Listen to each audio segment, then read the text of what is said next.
Yo, what's going on, beautiful people? Bonisile here for the next podcast, and I am coming to you live in 2026.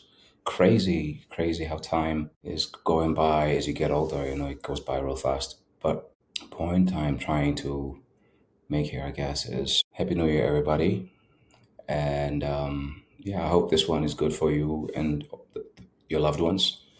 And yeah, wishing you all the best in whatever it is you want.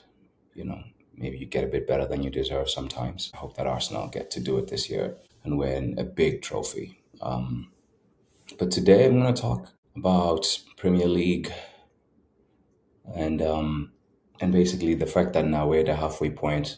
Arsenal has had their fixtures flipped. Aston Villa is supposed to be match week 20, and then the Bournemouth game coming up tomorrow was supposed to be because they've played Aston Villa twice. You can't play the same team twice in the first leg. So yeah, 19 games in, but we haven't played our 19th game, I guess, of the first round. Um, and that one is away to Bournemouth. But I want to take a look back at some of the games that have happened since my last recording, which was December 24th. Arsenal played Brighton, and then they played Aston Villa on the 27th and the 30th, respectively. The Gunners won both games. Both games last year, out of six, Arsenal took 1 point, draw to Brighton at home, and lost to. No, did we lose to Aston Villa last year? No, it was a draw. Arsenal were 2-0 up, and then Villa came back and made it 2-2.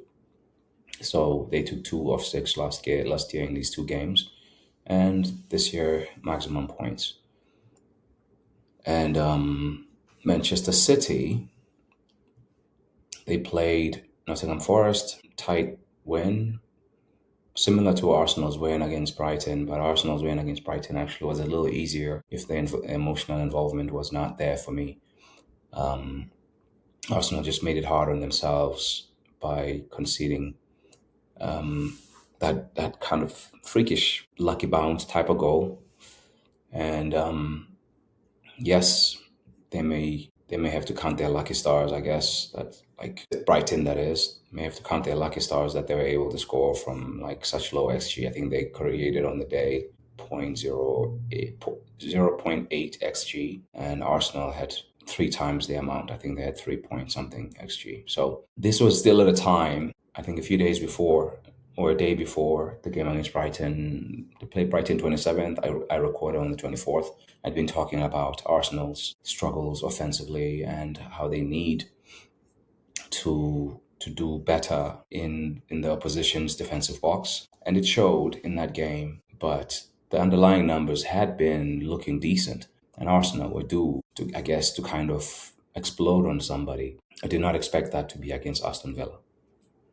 And the way they tackled the Aston Villa game was typical Arsenal in first half kind of performances. They tend to be almost like, it tends to be a bit more shadow boxing like an Arsenal game in the first half. Very uncommon that Arsenal just batter teams and blow teams away by half time, it seems, under Mikel Arteta, except for maybe the season 2022-2023. That year, Arsenal did make some fast starts throughout the season. This last 2.5 years, because it's halfway through this season, Arsenal tends to be more methodical and then kind of wear you out, and then by the second half they run away with the game. Like, they have the most dominant 1-0, 2-0 wins that you can find. 1-0s for Arsenal are not necessarily always squeaky bum time kind of 1-0s. Doing rewatches for the Brighton game, as much as it felt close watching it, the game was not close. Arsenal was in control. They played well on the day. The forwards needed to have basically a good look at themselves and try to make up for that moving forward. And I hope they will continue to make up for that. 1-4-goal performance against Aston Villa is not going to be enough. And, it was a good breakout for sure. Unfortunately, Gyökeres was not one of the people who scored, but against Aston Villa, I would say there were star performances from a lot of people. Martin Odegaard being near the top for me. Him and Trossard were probably the players of the match. The returning Gabriel to the starting 11 was also another player who clearly helps Arsenal. Him and Saliba together really helps Arsenal have a strong foundation from which they can then attack, but also defend when they need to do defensive work. If there's a period in a game where the opponent is in the ascendancy, having Gabriel there is immensely helpful for this team. And Martin Zubimendi had himself a game. Even aside from the goal, he really stepped up in midfield in the absence of Declan Rice, and even involved in the Gabriel Jesus goal. He's the one who wins the ball on the left flank, drives with it, gives it to Trossard. Trossard crosses it to Gabriel Jesus. First touch, good, passes it into the net. So there were a lot of good performances in this Aston Villa game, especially on the offensive side. But it was weird to also observe that, like, this is also the game we gave up the highest XG. And I know a lot of that XG was given up, in that last 15, 10 minutes, that 8 minutes of extra time or additional time at the end of the game with the game at 4-0, then 4-1 later on. So I know so those last few chances kind of upped Aston Villa's XG. But the game was not as bad first half as it felt watching it live.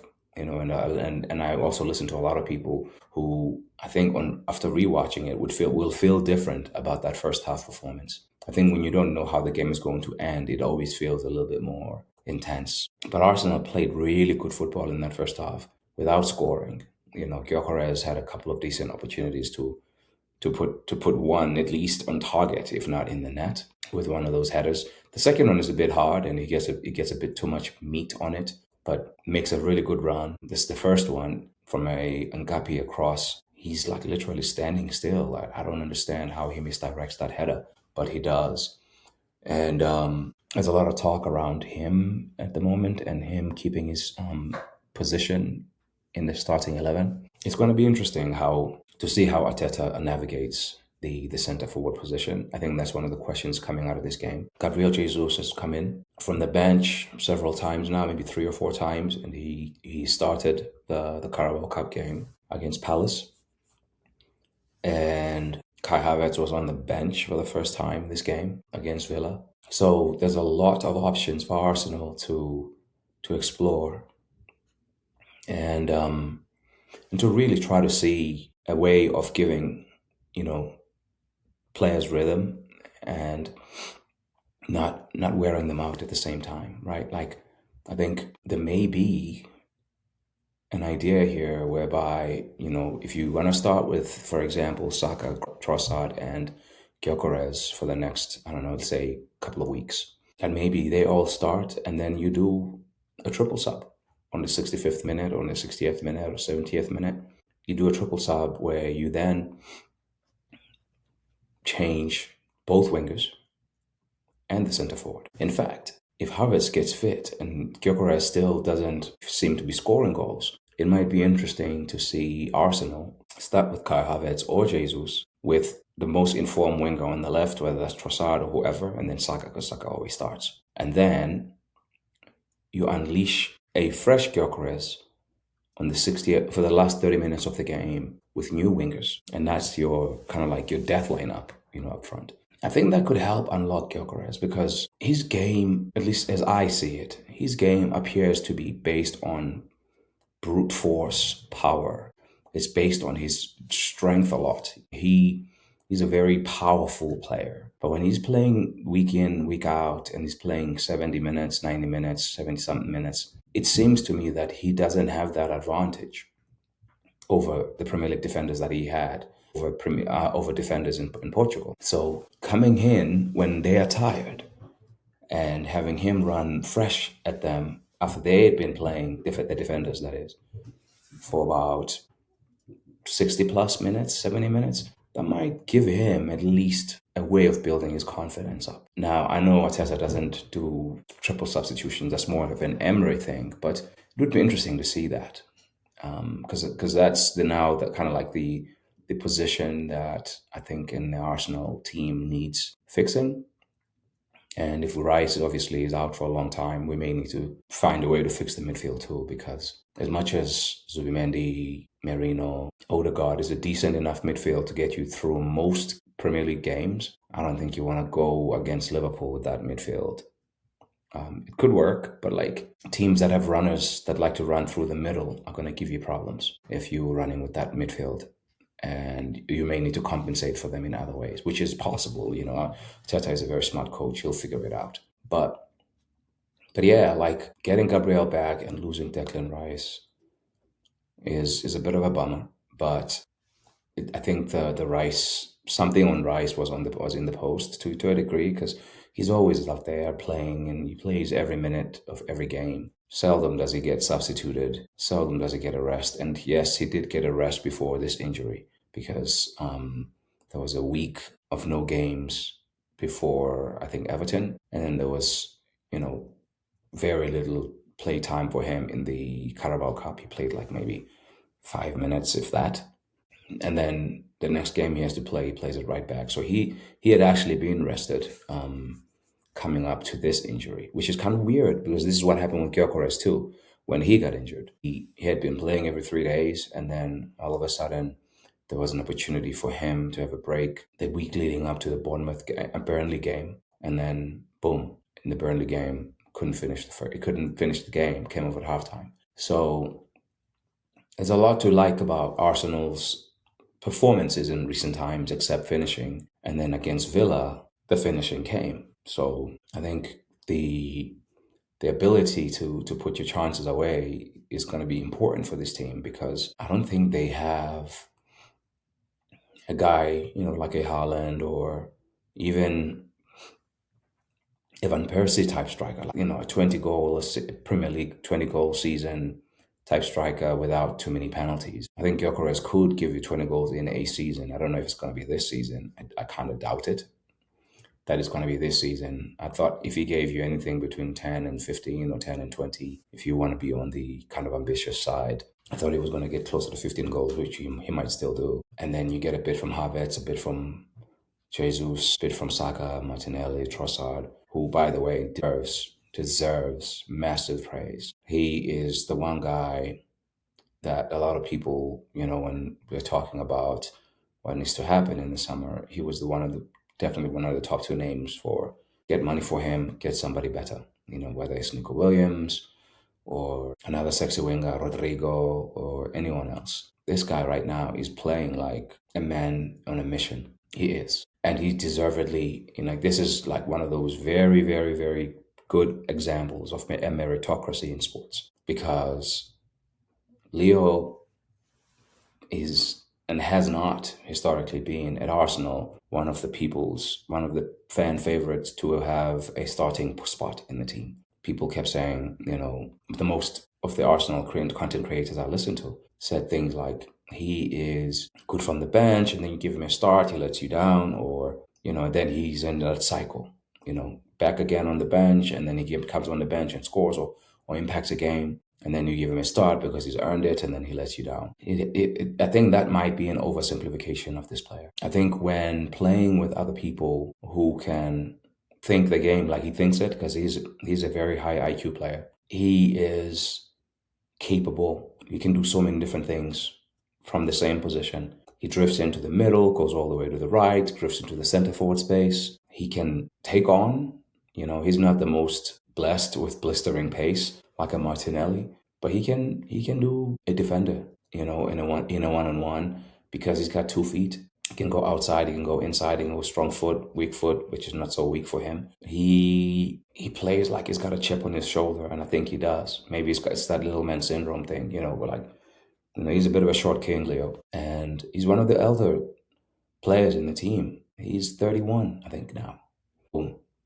He's a senior pro, in a project that's really highly functional with some really talented young players, and he's relishing in that space. And then you bring in other players like Madueke and Eze to challenge in that front line. I think it's really raised his level up. And Ateta was saying that in his press conference today, that Trossard has been improving his levels at Arsenal every single season he's been there. And I think he's the player with the most goal contributions in 2025 for Arsenal. He's got the most goal contributions. I know he's equal with Gyökeres for goals, on 5 goals. And he's got 4 assists. So just that's in the league. If you add Champions League to that, he's got a goal in the Champions League, at least one, and he's got a goal in the EFL Cup and maybe some assists. I think he's somewhere on track right now for at least 20, because he's in the double digits if you combine goals and assists in all comps. But for the Premier League, he has 5 goals, 4 assists. He's really doing his chances of staying in the team no harm every time he plays. I think Arteta must be really, really happy with his contributions to the cause, and Arteta might be feeling a bit smug right now that maybe he saw this coming, and when people were questioning why Trossard was given a raise, without an extension, where I think it was a smart business move by Arsenal, because you're getting the benefits of a player feeling valuable in the team, and you're not paying him near the top earners. He's not making, Saka money or Martinelli money, even though he's older than both. It's just good senior pro money in his squad so that he doesn't earn as much as Ethan and Miles. And I think that was a respectful and the right thing to do with that contract. Maybe you could have given him another year, but he has the option now, if he continues to play this well, he has the option to choose where he goes. It may not be at a club level of Arsenal, but he's definitely not going to struggle to find suitors, because he'll be 32 or something like that when his time at Arsenal comes to an end. So, I just love the way he has stood up every time the team has needed him. His availability is second to none. Since he's joined Arsenal, he's the most prolific output player since he's joined Arsenal. So, yeah, I don't know. People might be too quick to want to write his obituary again when he goes through a dry spell, but hopefully there'll be some people who remind them for days like these last couple of days. And his goal was a well-taken goal, the 3rd goal, and then he contributes to the 4th goal. But against Villa, he'd been good all game. This is one thing I want to finish this Trossard section on, is that people tend to paint him as a player who just gives you moments. And because that's what he tends to do in games. He drifts in and out of games. In this game against Aston Villa, he gave, I think, the most complete 90-minute performance I've ever seen from Trossard. No cap. Like, I'm not even trying to do some prisoner of the moment shit. Like, he did well against Brighton. He was cooking that makeshift defender, and he'd been playing well. Period. Regardless who Arsenal have been playing against this last 3 to 4 months. At Villa Park, he came on after he'd been injured, played 30-something minutes as a halftime substitute, and then left the game before the game was over again. Scored the goal. At Sunderland, he scored the goal to take the lead. He just finds ways, whether it's to contribute through defensive work or an assist or a pass that leads to the final pass. And he's the one player who, at this moment, who seems to be in the front line, really finding ways to find Gyökeres and set him up for success. Now, Gyökeres is not, at this point, delivering on his side of that deal. He gets good balls from Trossard. He just needs to. Even in this game, one of the headers was a Trossard cross. The first one was Nkapia cross, and another one was Trossard cross, I believe. So Arsenal, sitting pretty at the top of the table, is pretty decent going for them. And City dropping points at Sunderland was really surprising. But they won against Nottingham Forest. It was a tight game. And then the next game was a draw away at Sunderland on New Year's Day, which was a surprise, because Sunderland have lost about 6 players or so to AFCON. I know that they're a well-coached, well-drilled team, but I was expecting City to go there the way City has been playing. I was expecting them to go there and just handle business, because that's what they do. But they get Rodri back, at least, and it's only 4 points behind Arsenal. So Man City will be feeling good about their chances. They're about to add Semenyo, if you believe all the ITK reporting that's been coming out of England, is that the deal for Manchester City to sign Antoine Semenyo is nearly done. It's agreed in principle, which means just formalities, and it's just making it now legal on paper, and then the guy goes medical, whatever comes first between those two things, and then he's a City player. But the coach at Raiola says he's going to play against Arsenal tomorrow. So we'll see if that happens or not. But Manchester City are going to add again because, that's who they are. They make moves. Aston Villa, 11-game winning streak. It'd have to come to an end at some point. It happens to be at Arsenal. They'll be fine, Villa. They still have 6 points between them and the next team in line, Liverpool. So they'll be okay. I think they have to handle business against Nottingham Forest on Saturday and, just keep it moving. But I don't think you can fluke your way to 11 straight wins. So they're a good team. And I think they are the likeliest team to finish in the Champions League positions, ahead of Spurs and Man United. They may need to do some business in the January transfer window, though, if they're not in financial fair play trouble. Because when you get to those final positions, final weeks, and they are later and later on in the Europa League, which I think they will win it this year, or they'll be one of the top 3 teams, I think, who are favored to win it, in my opinion. So Villa is going to go deep in that competition. And so playing Thursday, Sunday can be tricky at the best of times. And business end of the season, that can hurt you. United, remember, still has just 1 game a week. So they will be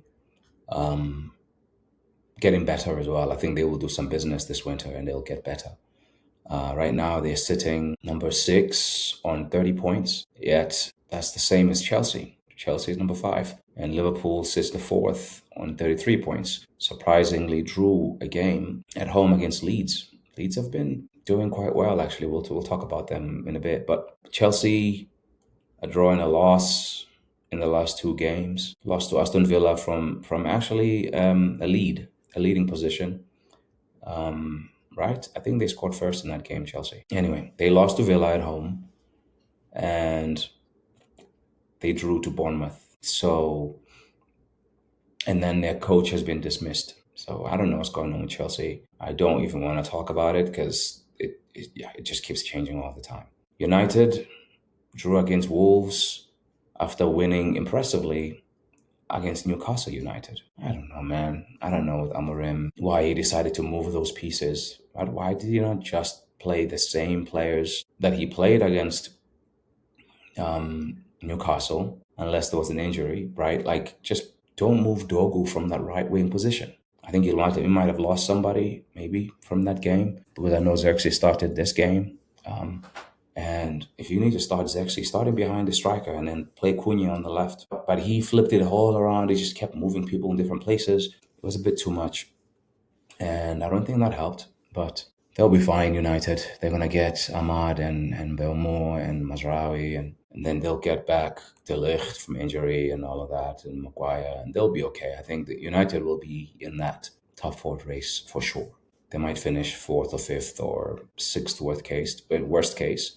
And then you have a couple of surprise teams at this 19-game mark. Like the fact that Everton, Brighton, Crystal Palace are only 6 points or 3 points. Sorry, they're all within like 28 points, 27 points. Fulham is on 27 points. Liverpool is 4th on 33 points. But they're not more than 10 points away from 15th place Bournemouth. The Bournemouth is 15th place and they're on 23 points. Tottenham, 12th place, 26 points. And then you have Fulham in 11th, 27 points.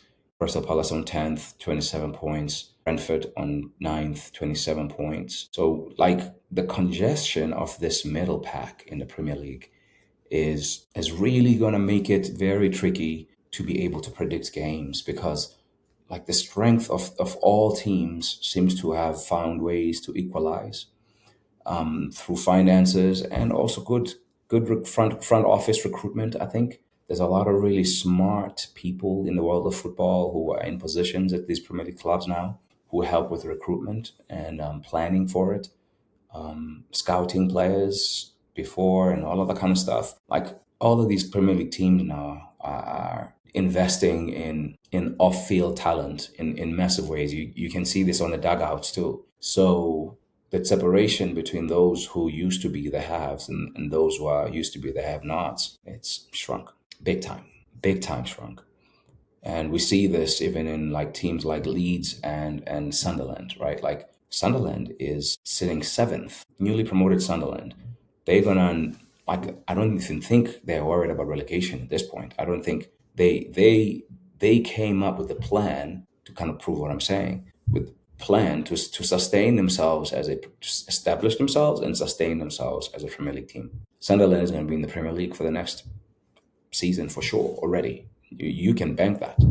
And then maybe the season after that. But Leeds deserve, I mean, they've drawn too many games, but in the last five, they haven't lost a game. 3-3 draw against Liverpool. 1-1 draw, sorry, 1-1 win. 1-1 draw against Brentford, who are another team that's been playing really well. A win, 4-1 against Palace. 1-1 draw away at Sunderland. And then a 0-0 draw again back at Liverpool, at Anfield. So Leeds have found ways to stop shipping goals, and when they do ship, it seems like they find a reply, like in that game against Liverpool. But like concede one goal after that, concede one goal after that, concede one goal after that, clean sheet. So in the last 5 games, the last time they conceded more than one goal was the very first game in of those 5 against Liverpool. So that's pretty good going for them. That gives me hope for them to find a way out of trouble, unless, of course, like a team like West Ham has money, right?